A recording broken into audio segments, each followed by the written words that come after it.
Welcome to my channel. இன்றைக்கி நான் பாத்தில் டின்னருக்கு ஒரு சின்ன ரெசிபி பண்ண போகிறேன். என்னென்னா கும்பகோணம் கடப்பா.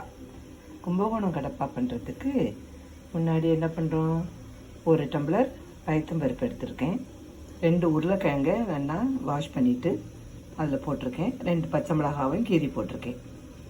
இது அப்படியே ஒரு 4 விசில் விட்டு எடுத்துட்டு அதுக்கப்புறமா இதுக்கு என்ன பண்ணணுங்கிறத பார்க்கலாம். இந்த கடப்பாக்கு ஒரு தேங்காய் பேஸ்ட் அரைப்போம். அதுக்கு பொட்டுக்கடலை ஒரு 2 ஸ்பூன், சோம்பு ஒரு ஸ்பூன், ஒரு 5-6 பூண்டு, ஒரே ஒரு சின்ன துண்டு இஞ்சி, ஒரு ஸ்பூன் கசகசா, ஏற்கனவே 2 பச்சை மிளகா போட்டிருக்கோம், அதனால் ஒரு 3 பச்சை மிளகா, ஒரு அரை மூடி தேங்காய். இதை நல்லா பேஸ்ட் பண்ணி அரைச்சிட்டு வருவோம். அரைச்சிட்டு வந்துட்டு பார்க்கலாம். இப்போ கடப்பா எப்படி பண்ணுறதுன்னு பார்க்கலாம். முன்னாடி குக்கரை வச்சுட்டதில் எண்ணெயை விட்டுக்கலாம்.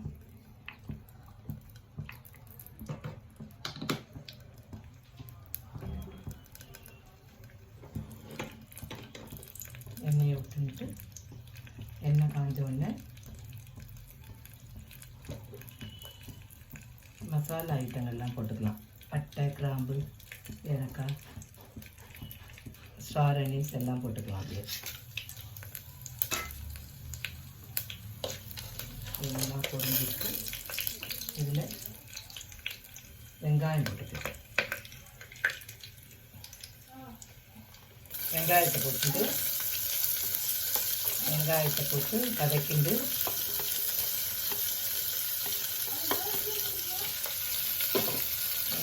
நல்லா வதக்கிட்டேன்.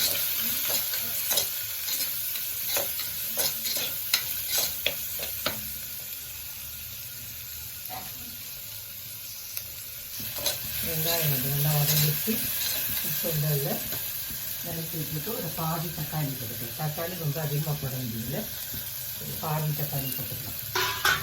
தக்காளியை போட்டு லேசாக ஒரு ரொம்ப தக்காளி வந்து ரொம்ப வதங்க வேண்டிய அவசியம் இல்லை. ஏன்னா அது ரொம்ப வதங்கினா அது டேஸ்ட் வேறு மாதிரி ஆகிடும். இந்த லைட்டாக அப்படி வதக்கிண்டு இந்த வேக வச்ச உருளைக்கிழங்கு, பயத்தம்பருப்பு வேக வச்சோம்ல, பச்சை மிளகாய் எல்லாம் அதை அதில் ஊற்றிக்கலாம்.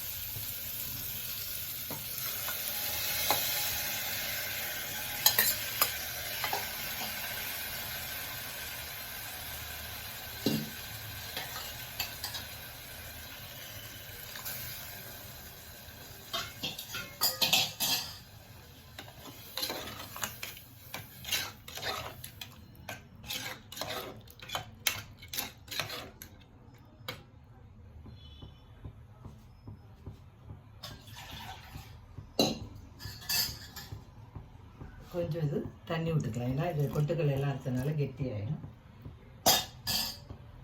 தண்ணி விட்டுக்கலாம். அதில் தண்ணி விட்டு கொஞ்சம் நேரம் இது கொதிக்கட்டும்.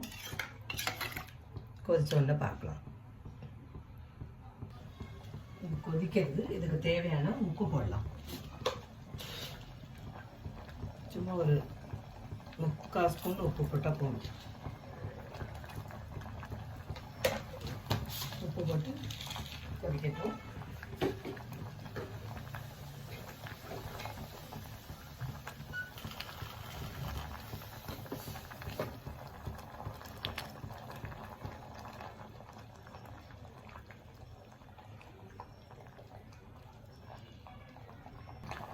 நல்லா கொதிக்கிறது. இப்போ நம்ம அரைச்சி வச்ச தேங்காய் பேஸ்ட்டு அதில் போட்டுடலாம்.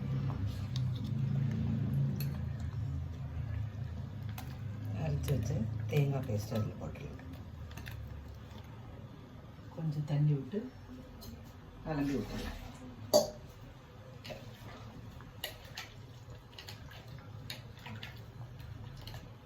கொஞ்சம் தண்ணி விட்டு அலம்பி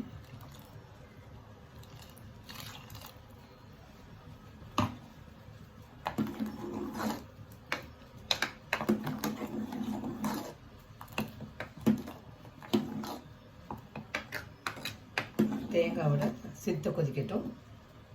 கொதிச்ச உடனே பார்ப்போம். நம்மளோட கடப்பா ரெடி ஆகிடுது. கம கமன்னு வாசனையோட கடப்பா ரெடி. வாங்க எல்லாரும் இட்லியும் கடப்பாவும் சாப்பிடலாம். Night dinner.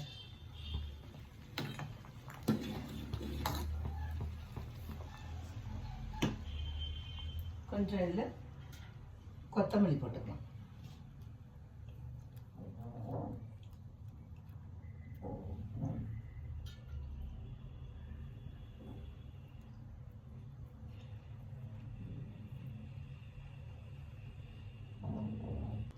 சுட சுட இட்லி கடப்பா ரெடியாக இருக்குது.